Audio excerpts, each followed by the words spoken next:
De culture, le film muet de Buster Keaton, Steamboat Willie Jr., était au programme du festival Les Jardins Musicaux ce mercredi au Cinéma Rex de Bienne.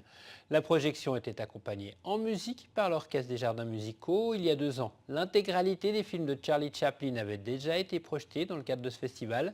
Mais cette fois-ci, une composition a été spécialement commandée à Martin Pring pour l'occasion, Sophie Christ.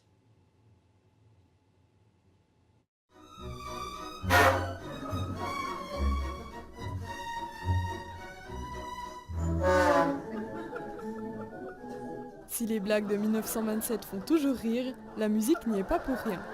L'Orchestre des Jardins Musicaux accompagne ce mardi un soliste spécial, une comédie de Buster Keaton.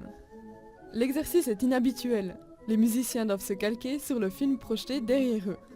Ça doit se faire à la fois avec liberté et à la fois en étant parfaitement synchronisé. Alors le rôle du chef, c'est de connaître chaque image et chaque note, et de les synchroniser et de prévoir à chaque moment comment les choses se passent. Mais ce qui est absolument merveilleux, c'est que le public oublie l'orchestre. Il est là, c'est vivant, mais ce qui est absolument merveilleux, c'est que les acteurs deviennent vivants. C'est comme si c'était du théâtre.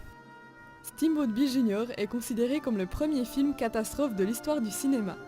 Ces 10 dernières minutes mettent en scène une tempête pour laquelle 6 réacteurs d'avion ont été mobilisés. Le film contient aussi la cascade la plus périlleuse effectuée par Buster Keaton dans une scène où son personnage échappe de justesse à la chute d'une façade de 2 tonnes. Là, le compositeur a écrit 10 ans une musique qu'on pourrait retrouver dans du Wagner, par exemple, dans des scènes de tempête de Wagner. À l'époque, on accompagnait tous les films muets avec des boogie-woogie ou des musiques de ce style. Alors, cette musique existe là, mais il n'y a pas un seul boogie-woogie de l'époque. Tout est inventé par le compositeur. Il y a un rappel des boogie-woogie, mais il y a aussi, aujourd'hui, notre regard. Et donc, cette partition, elle est en constant va-et-vient entre les années 20 et aujourd'hui. Une manière de montrer que la magie des débuts du cinéma opère encore aujourd'hui, mais aussi d'actualiser le talent du clown triste Buster Keaton.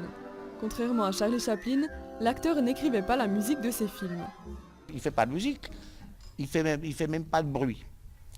Et Buster Keaton, c'est un comédien, c'est un acrobate, c'est un virtuose, c'est un illusionniste, et c'est quelqu'un d'extrêmement émouvant, aussi très touchant.